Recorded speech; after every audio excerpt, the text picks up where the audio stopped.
¿Qué dice Serrucha? Acá andamos. Hola, Richard. Muy bien. ¿Cómo va, Beba? Bien, todo bien. lindo? Todo lindo. ¿Con qué nos va a amargar la vida hoy? No, amargar no. Vamos ¿Por qué a, nos va a mejorar la vida hoy? vamos a tratar de pensar juntos, que me Así parece me gusta, que es una sí. buena manera de hacer radio. Sí, señor. De pensar juntos. Hace un tiempo atrás, creo que fue el primer micro que hicimos en REC, hablábamos de cómo pensamos la pandemia, por dónde la Sí. pensamos. Y Maristela Esbampa, mujer que sabe y mucho de esto de pensar, hablaba de que una de las causas, no digo que sea la causa, una de las causas es nuestra relación con la naturaleza. Y que si no modificamos eso, lamentablemente esto puede repetirse. Si no empezamos a coexistir, a convivir con la naturaleza de otra manera que no sea la que estamos trabajando o cómo nos estamos relacionando ahora.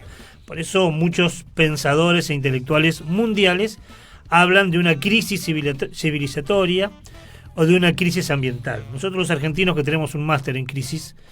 ¿Qué país en crisis siempre? No, por eso tenemos Sí, sí. un máster en crisis. No nos van a venir a enseñar a nosotros Absolutamente, cómo sí. jugar con la crisis, Totalmente. hermano. El tema es qué sacamos de positivo de esta crisis. Ya estamos en el baile. Bueno, ok, listo. ¿Cómo hacemos para de aquí en adelante vivir con esto?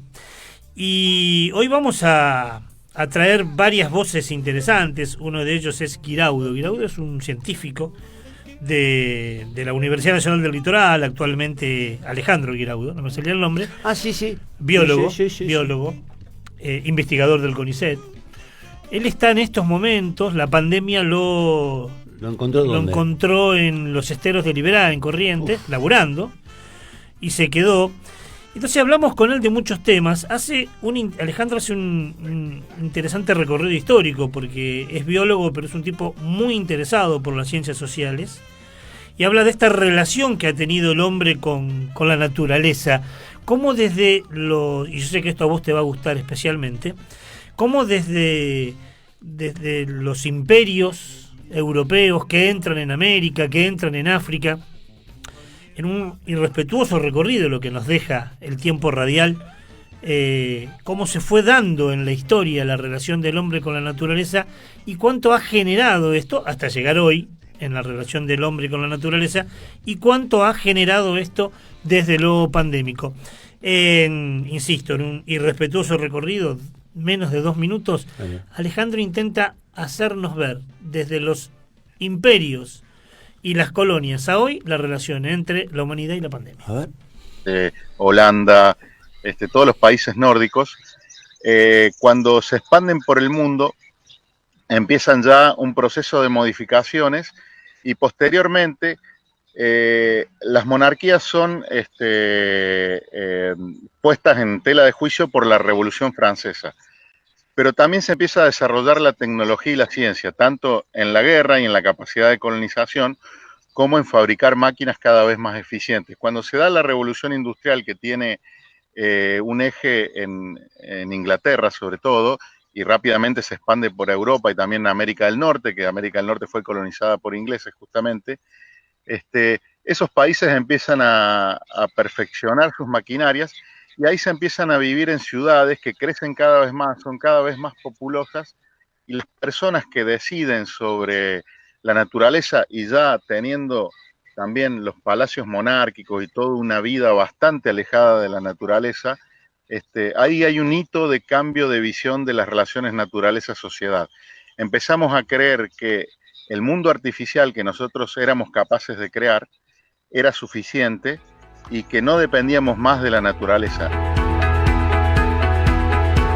Ese hito que te decía, revolución industrial, tecnificación y monetarización, que es otra cosa importante, porque después todos esos capitales acumulan riqueza y con esas riquezas, con ese dinero pueden generar especulación financiera y con esa riqueza después comprar bienes, comprar tierras, comprar más maquinarias, invertir, por ejemplo, en los que serían holding de siembra, y en donde ya el campesino se fue de la tierra, perdió esa relación con la naturaleza y las producciones son llevadas adelante por muy pocas personas extremadamente tecnificadas, con grandes impactos ambientales que después se vuelven sobre los humanos. Eso lo estamos viendo en el efecto de los agroquímicos en la salud, en las problemáticas de desaparición de especies, en estas pandemias que se están generando. Esa disociación naturaleza-sociedad no existe, por ejemplo, en la gente que hace agricultura orgánica o de subsistencia, sabe que tiene una capacidad de producción, que tiene que fertilizar la tierra, que tiene que tener ciclos de la naturaleza para obtener su producción. Está piola, ¿no? Sí, está muy bien. Está interesante, un recorrido histórico para demostrar nuestra relación con el ambiente. ¿Cómo fue que nos degradamos en realidad? Claro, y ¿En qué momento nos disociamos, nos separamos? por eso yo decía que nos sirva para aprender, Y sí. para pensar juntos y ver, bueno, ¿viste cómo pasan las parejas? Esta relación es tóxica, ¿cómo la volvemos a encauzar para que esta relación sea distinta? Y ahora sí, entonces, hacer anclaje en nuestro presente. ¿En qué nos está pasando? Está clarísimo que todo lo que voy a decir es a presente y a futuro, que no escapo al pensamiento lógico de que lo que hoy tenemos que resolver es el tema de cómo salimos de esta pandemia. Uh-huh. Nadie está diciendo que hay que priorizar otra cosa, ¿ok? Y por eso dije al principio que vamos a pensar juntos. Lo cierto es que el cuidado, lo que estamos haciendo hoy, y vamos a buscar una solución al final del micro, también nos está afectando. El plástico es un problemón. El uso del plástico de un solo uso es un problemón. Ahora, ¿con qué se cuidan los efectores de salud? El médico, el enfermero. Sí, la mascarilla, lo leí. Lo leí. Todo el traje es de plástico. Sí, lo leí y leí la preocupación de algunos ambientalistas por el destino de todo eso. Y todo lo que se le pone a la persona enferma es de plástico. Le agregamos, si querés, todo el delivery que estamos usando, al menos clase media y clase media acomodada, sí. que es plástico también.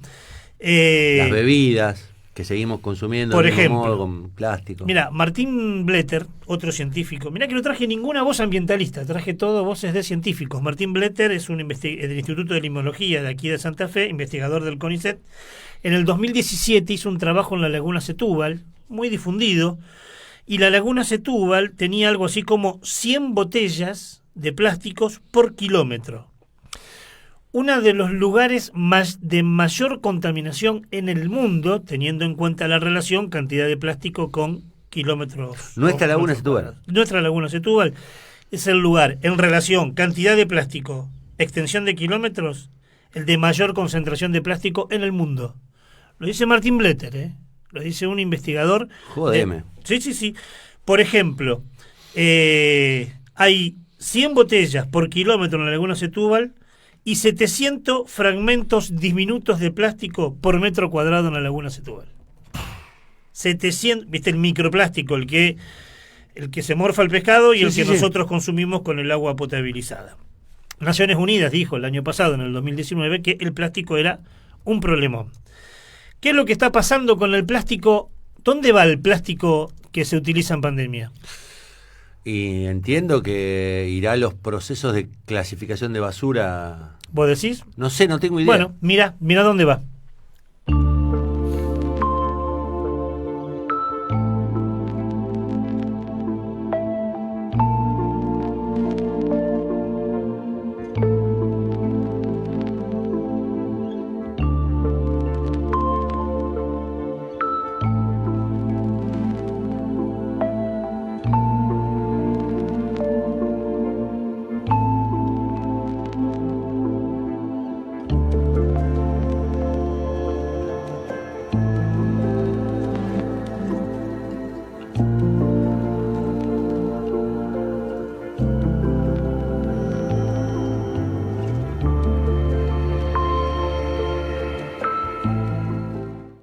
¿Vio, no? Eso está en el fondo.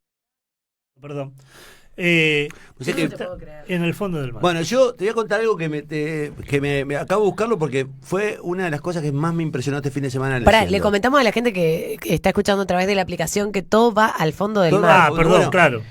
Todo va al fondo del mar. Se encontraron barbijos, se encontraron guantes de plástico, de goma, mascarillas, bueno, latitas, entre otras cosas, pero eran todos desechos propios de este contexto. No, yo te decía que este fin de semana me encontré con una noticia que me llamó poderosamente la atención porque estaba generada por por la novedad de un submarino fenomenal que generó un empresario británico que se llama Richard Branson, que financia al nieto de Jacques Cousteau, y que fueron al agujero azul del Caribe, que es uno de los una de las, estoy mostrándoles porque bueno, no tiene sentido. Bueno, navegaron y se metieron, es un lugar de 300 metros de ancho y de casi 125 metros de profundidad. Y mirá, inventaron un submarino increíble, un submarino chiquitito tipo un helicóptero, y fueron a explorar lo que nadie exploró. Ni siquiera el abuelo en 1971 pudo llegar a tan profundamente. Todo era basura abajo. Todo era basura. Y uno dice, che, ¿cómo es que llega hasta ahí? Y llega hasta ahí porque los vamos tirando en las orillas y porque los vamos tirando en cualquier río y como dicen tantas poesías, todo el agua del río va al mar y evidentemente la naturaleza termina poniendo...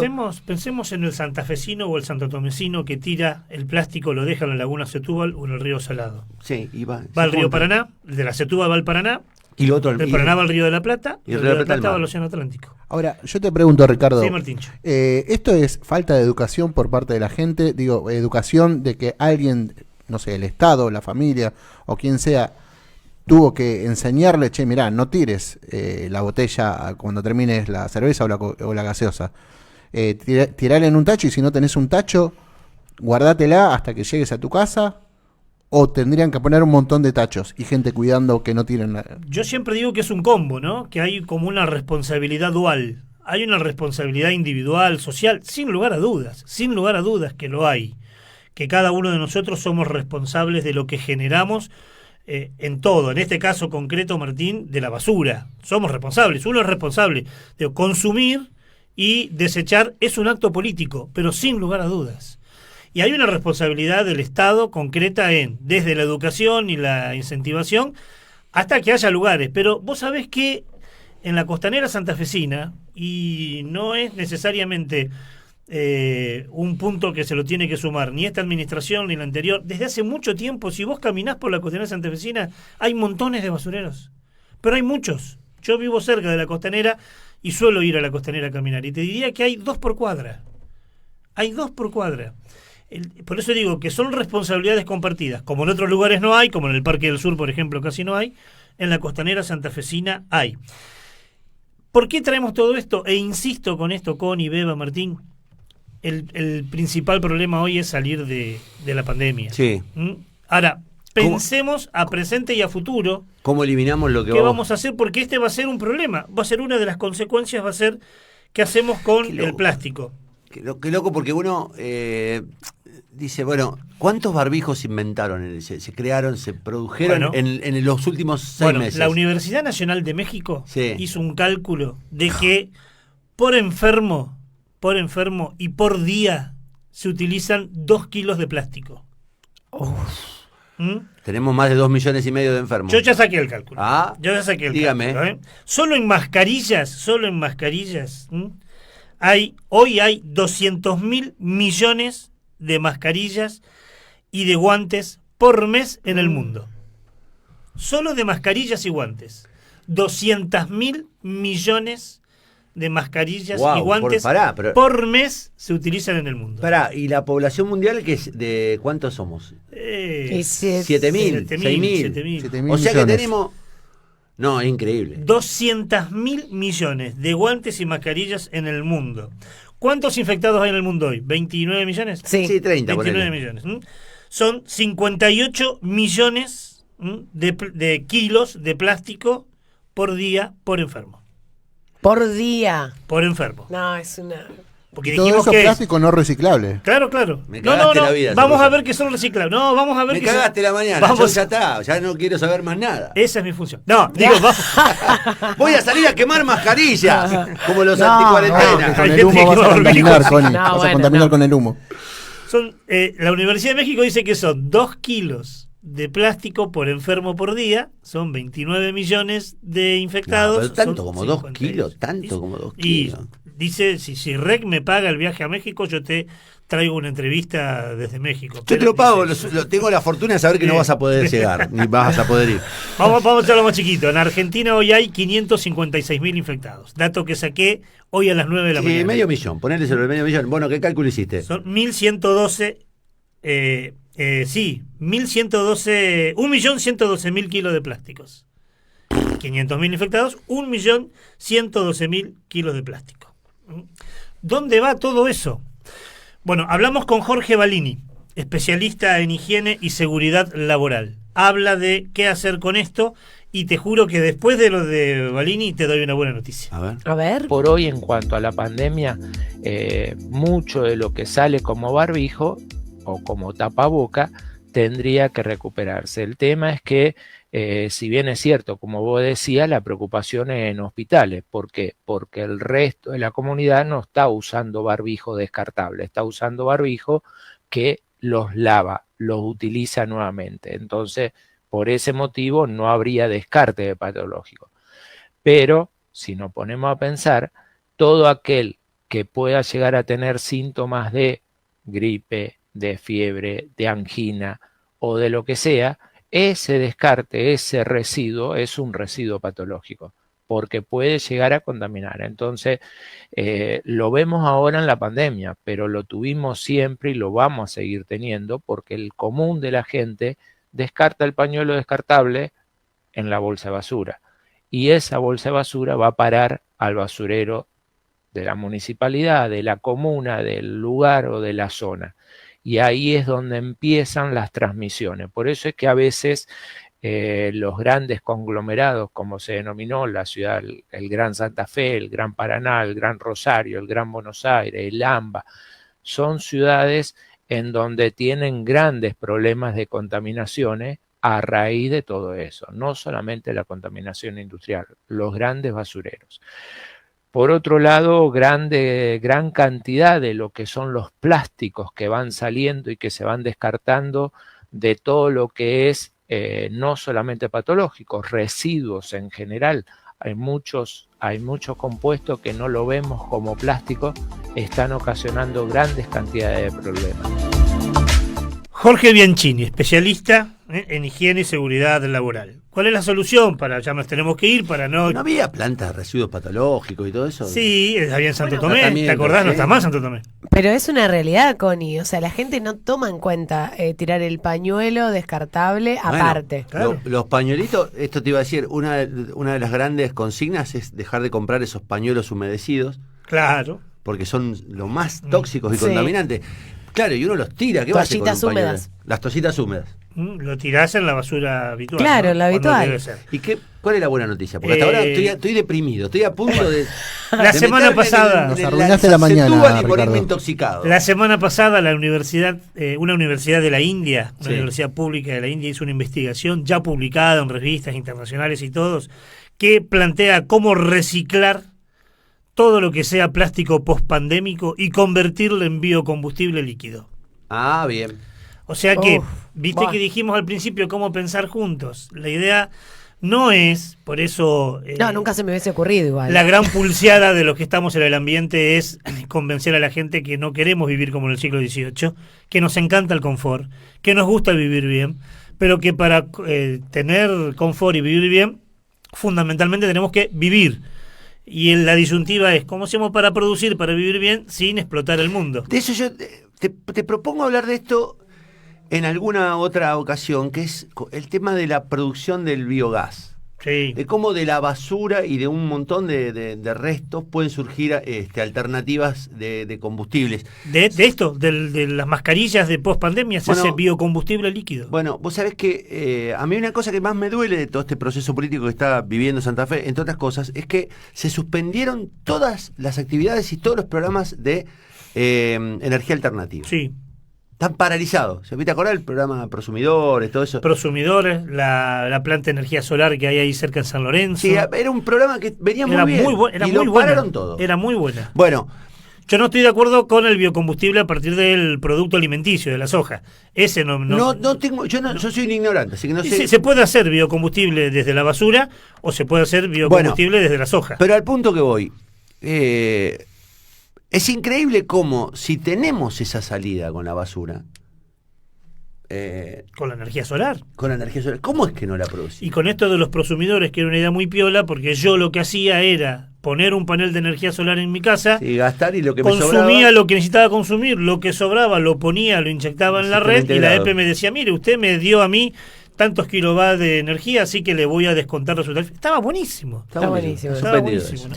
Bueno, hay mensajes. Walter Lager dice, ¿sería la mascarilla el artículo que menos contamina de todos los que usamos? Incluso en la medicina se incinera la contaminación. Se incineran. La contaminación es en el aire. Los que sí van al río son los que usamos nosotros. Hay gente con 40 pares de zapatos que tirará en algún momento y a nadie le calentaron. Claro, estamos de acuerdo. El problema es que hoy por hoy consumimos tantos mascarillas plásticas, tantos barbijos, que finalmente eso, como lo veíamos en el video, termina en el fondo del mar. Si consumiéramos zapatos, tendremos el mismo problema, ¿no? Sí, totalmente. ¿Y dónde? Mirá la pregunta estúpida te voy a hacer, pero ¿dónde aguantamos toda esa basura acumulada y clasificada mientras esperamos que pase todo esto? ¿Vos como ciudadano? No, yo como ciudadano, sino la sociedad, las organizaciones estatales, municipales, comunales, provinciales, digamos, o nacionales, ¿dónde puede esperar? Hoy no hay, por eso digo que estamos pensando juntos. Hoy ese material que usa el médico y que usa el enfermo hay que desecharlo porque es una fuente de contaminación, evidente. Por eso lo primero que dije es, tenemos que salir de esto. Estoy pensando planteando y pensando qué hacemos. Es lo que hizo la Universidad de la India y dijo, lo podemos reciclar y transformarlo en biocombustible. La semana que viene, si querés, te traigo lo que dice la Universidad de la India, porque habla de quemarlo 1 hora, qué temperatura, para que el virus muera, y después transformarlo en biocombustible. No es un ensayo, no es una hipótesis, ya está demostrado, ya ha sido publicado en revistas científicas y ya lo está planteando. Lo dice la Universidad de la India. Si esto lo hubiera dicho la Universidad Inglesa norteamericana, ya hubiera estado en todos los portales. Como lo dice la Universidad de la India, aparece como información alternativa. Como información alternativa. Pero esta piola, digo, pensar te trae la posibilidad de solucionar. Qué fantástico que existe esa gente. Seguramente. O Blatter Qué genial que existe esa gente que o los piensa. Que trajimos hoy, ¿no? Que viven a la vuelta de casa. Y me los imagino, ¿sabes lo que me imagino de esa gente? Que apenas comenzó la pandemia empiezan a ver la cantidad de barbijos, porque ellos ya están pensando previamente a todo esto. Entonces están viendo la cantidad de residuos que vamos a generar a partir de ahora y la desesperación, y de ahí surge la idea. Hoy trajimos a Guiraudo y a Bialini. Viven a la vuelta de casa y entonces no lo reconocemos. Y son tipos que han hecho tanto, pero tanto, o el mismo Martín Bletter con el tema del plástico. Viven a la vuelta de casa y son fundamentales. Este es un micro de ecología que hoy estuvo sustentado en opiniones científicas, porque ciencia y medio ambiente van de la mano. Mire que me debatí, Serrulla, cuando lo invité a hacer este micro. Dije, no pondremos un tipo que nos embole. Y la verdad que lo único que ha conseguido desde que ha empezado es hacerme pensar. Así que yo creo que lo mismo le pasa a la gente que nos ve y nos escucha. Así que gracias. No, gracias a ustedes. La idea es esa, ¿no? Creo que es la función del periodismo. Pensar juntos cómo hacemos.